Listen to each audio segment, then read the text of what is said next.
और चलिए अब बात करते हैं रूस और यूक्रेन की। यूक्रेन से जारी जंग के बीच रूस के विदेश मंत्री सर्गेई लावरोव ईरान पहुंचे। प्रेसिडेंट इब्राहिम रईसी से द्विपक्षीय वार्ता करने। इस मीटिंग को लेकर दावा इस बात का किया जा रहा है कि रूस ईरान के बीच न्यूक्लियर डील को लेकर बात हुई है। आखिर क्या? फिलहाल इस पर सस्पेंस बना हुआ है, मगर इन सब के बीच टीवी9 भारतवर्ष के टॉप सोर्सेस को यह जानकारी हासिल हुई है, पुतिन यूरोप के खिलाफ परमाणु चक्रव्यूह तैयार कर चुके हैं। आखिर क्या है रूस का फर्स्ट न्यूक्लियर टारगेट का क्लू? आप देखिए इस सुपर एक्सक्लूसिव रिपोर्ट में।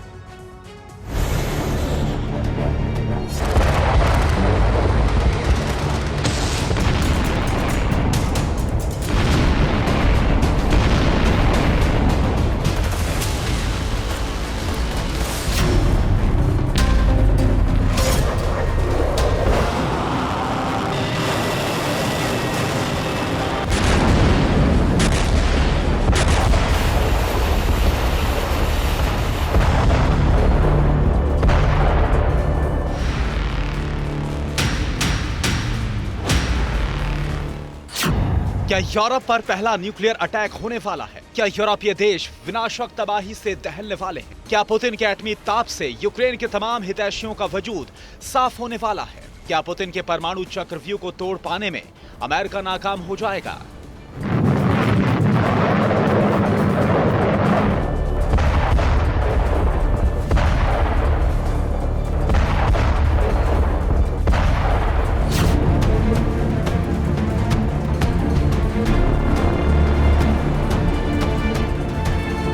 बीते 4 महीनों से पुतिन के टारगेट पर सिर्फ एक मुल्क था और शायद यह बताने की जरूरत नहीं कि वो मुल्क कौन है।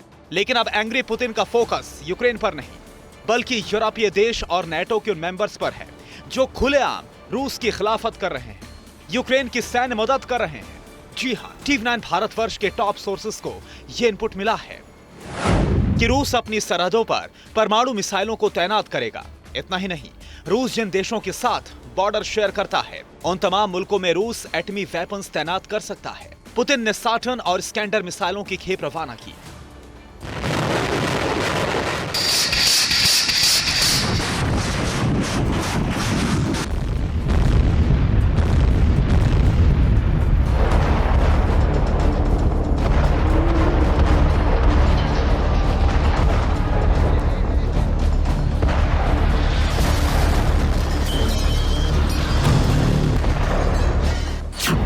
यूरोप पर परमाणु अटैक और रूसी डिफेंस की विध्वंसक तैयारी, पड़ोसी देशों में एटमी मिसाइलों की तैनाती, ये तमाम खबरें हवाई नहीं है, बल्कि दुनिया के तमाम अंग्रेजी अखबारों के हेडलाइंस सिर्फ और सिर्फ यही है। यकीन ना हो तो आप खुद देख लीजिए।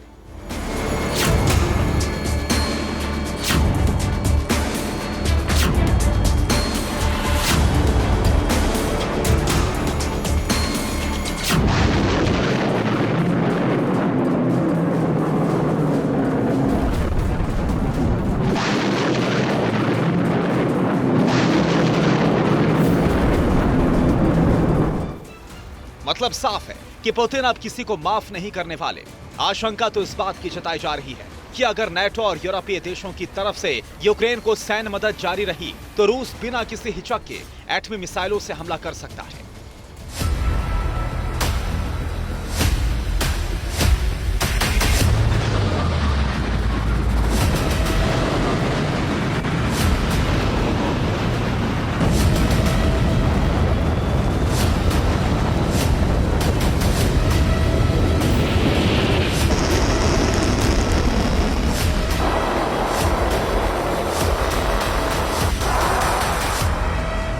समंदर में महाविनाशकारी बम फोड़कर नेटो कंट्री को जल समाधि के लिए मजबूर कर सकता है।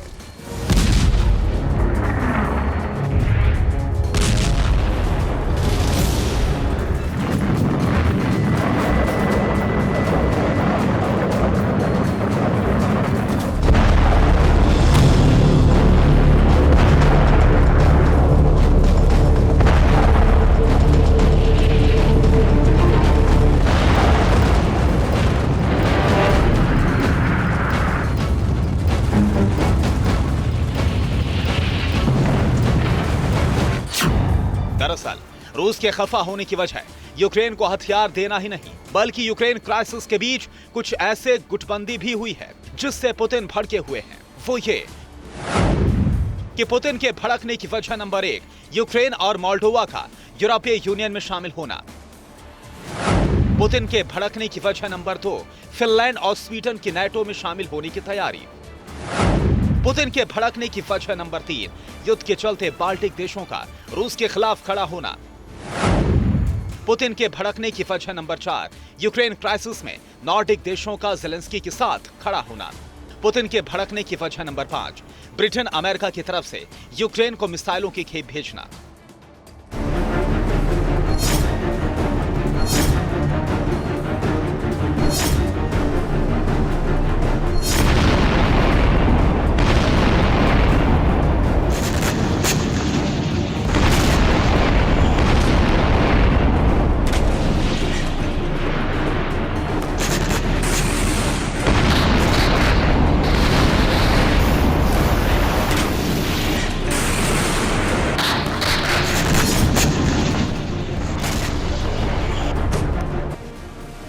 यूक्रेन से जारी युद्ध के बीच अमेरिका, नाटो और यूरोपीय देशों के रवैये से तनाव बढ़ा हुआ है। लिहाजा रूस ने भी हाल ही में अपने एक महाविनाशक हथियार का टेस्ट किया था, जो पलक झपकते ही दुश्मन के ठिकाने को नहीं बल्कि दुश्मन के पूरे मुल्क को तबाह कर सकता है। और वो है रूस का सुपर वेपन RS-28 सरमट, जिसे साटर्न 2 के नाम से भी जाना जाता है।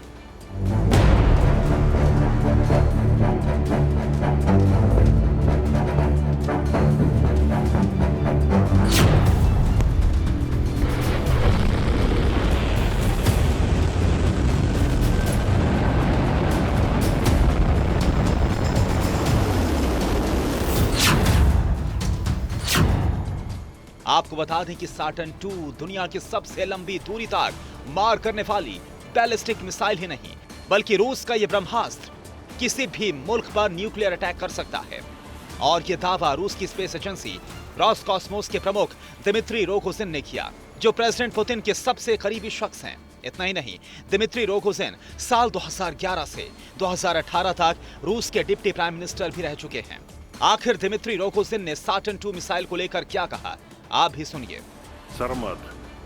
सरमट ऐसी मिसाइल है जो किसी बड़े महाद्वीप के आधे हिस्से को ध्वस्त कर सकती है। उनकी आक्रामक नीति को देखते हुए भी हम ऐसा नहीं करना चाहते, लेकिन आने वाले वक्त में हम जल्द इसे युद्ध में उतार सकते हैं। मतलब ये है कि रूस ने अपने एटमी ब्रह्मास्त्र की ताकत को दिखाकर साफ साफ चेता दिया है कि अगर रूस को हल्के में लेने की कोशिश की, अगर पुतिन पर किसी भी तरह का दबाव बनाया गया, अगर रूस के खिलाफ घेराबंदी की गई, तो अंजाम बेहद भयावह हो सकता है।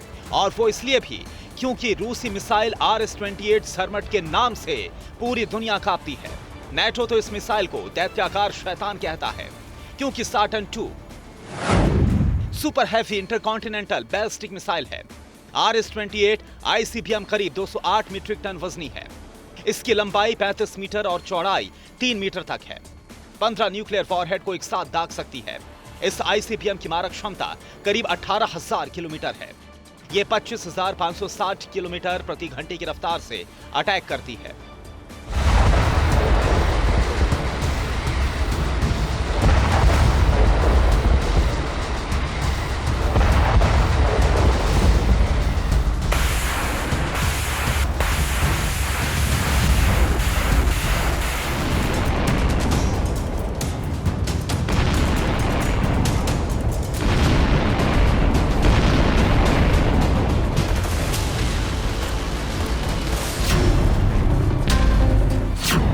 इतना ही नहीं, सरमट मिसाइल अपने साथ एक विशाल थर्मोन्यूक्लियर बम भी ले जा सकती है। इसके अलावा इसमें लगा एक एक वॉरहेड अलग अलग लक्ष्य को तबाह कर सकता है। यानी एंग्री पुतिन की मिसाइल पावर से टकराना अपनी मौत को दावत देने जैसा है।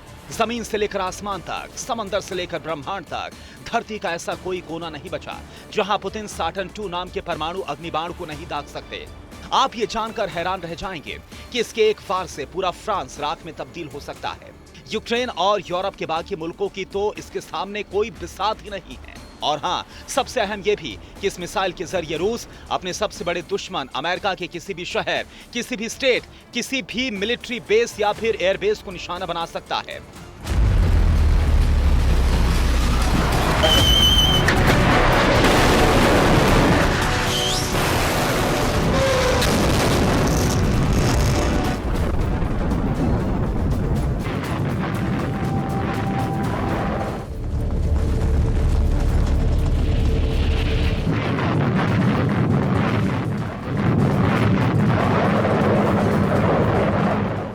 मतलब ये कि अगर पुतिन का माथा ठनका तो रूस के एटमी प्रकोप से महाशक्ति अमेरिका भी बच नहीं सकता।